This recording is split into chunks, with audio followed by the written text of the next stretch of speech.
Cool.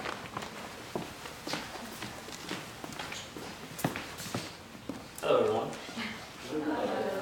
I apologize in advance. I'm very teacher-y, so if I'm moving around too much, can't help it. It's just how I present. So to start off, my name is Kareem Wall. I am a graduating senior from North Charleston, South Carolina. And this is my presentation, To Be or Not to Be, Understanding Shakespeare's Role in Modern Education Society.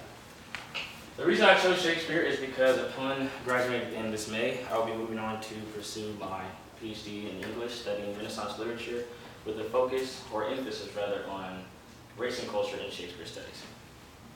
So it's very interesting, right, because you typically don't see a lot of men like me in Shakespeare. And that's a problem. Right, this is the problem that I'm looking to fix, and I'm hoping my research will lead me to that answer. Because it's so peculiar that, people of, minorities don't usually go into Shakespearean literature or classical literature of the sort, it represents a much larger problem in society. And a problem that everyone's trying to solve, right? How can we be more understanding, more tolerant? How can we get closer to equality? And I believe the answer is in education. The only reason I say that is because both McNair director Jamila Jones, before she was McNair director, she was Miss Black and Gold for my fraternity's pageant. And she was coaching one of the young ladies on how to answer questions, the question and answer portion. And she said, if you get stuck, just say education, because everything has to do with education. And I was like, that makes a lot of sense, because I started applying it to things like, how can you get rid of violence in neighborhoods? Well, start with education. Educating students on proper ways to interact with each other to decrease violence. How do you, stop the drug problem? Well, start with education. Educating students on, substance abuse and what that is and things like that. So I started to put that into practice and in my regular, everyday life and profession. And this is what I discovered. 47.4% of African Americans had adequate literacy, compared with 88.8% of non-African Americans. This has come from the Journal of Literacy and Race as risk factors for low rates of advanced directives in older adults.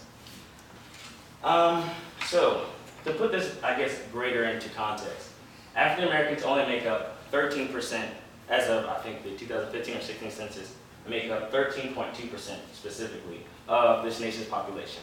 And of that 13.2%, only 47.4%, which is about maybe between 45 to 50%, are literate. So to put that even further into context, so every African American you encounter on a daily basis, 1 out of 2 that you meet cannot read or write at a proficient level, all the way down to cannot read and write in general, which is very interesting. So for they make up about half the percentage of non-African Americans specifically. This shows that it's not a problem with the group itself, but the problem is systematic. So the biggest thing is, what does that really have to do with Shakespeare? Because I started with Shakespeare, and this does not look like it's going that way. But bear with me. Shakespeare is the only, the oldest text that is used in common curriculum across the nation, right? It's required in most states' licensure, specifically in the state of Kansas, you have to take a Shakespeare course before you can receive your license. So it's one of the only curriculum texts that's guaranteed across the curriculum, right? Oh, and Shakespeare speaks of all kinds of issues like race, gender equality, sexuality, class, things of that nature. So these tolerance and this understanding that we're trying to teach as social skills is already in the curriculum in the text that we're reading. But that's not the problem, and it actually presents a much bigger problem. Students learn these things about these differences, but they're not really putting it into a larger context of what it looks like. So these lines, right, to be, when you think of Shakespeare, does anybody know what to be or not to be? Has everybody heard that? Right, it's from Hamlet, for anyone who did not know. And it's probably, arguably, one of the most famous speeches in literary history, or perhaps American culture, right? And in academia, or specifically English, when you're researching, you don't really have tools like you would if you were doing a scientific project. Your own tools are your own critical thinking skills, and your methods go through that, and your own personal reason, your own reasoning skills, I say. So when I think of this line, and trying to add to that academic conversation, I thought, it's not what Hamlet was saying with this line, it's who specifically was saying it. And I thought about it, to be or not to be. So, right, it's one or the other. Simple, right? That sort of makes sense? It's sort of absolute. And then I looked it up, what that meant. It seemed simple, to be, to exist, to do something. And I saw this definition. To have a specified character, quality, or condition to belong to the group or class of. And then I thought, that's the answer, right here in this line specifically. It's not that what students are learning, but who they're learning from, what perspective that they are learning from. So, let's see here. Give me a second while it loads. I want to show you all something. Speaking of Hamlet,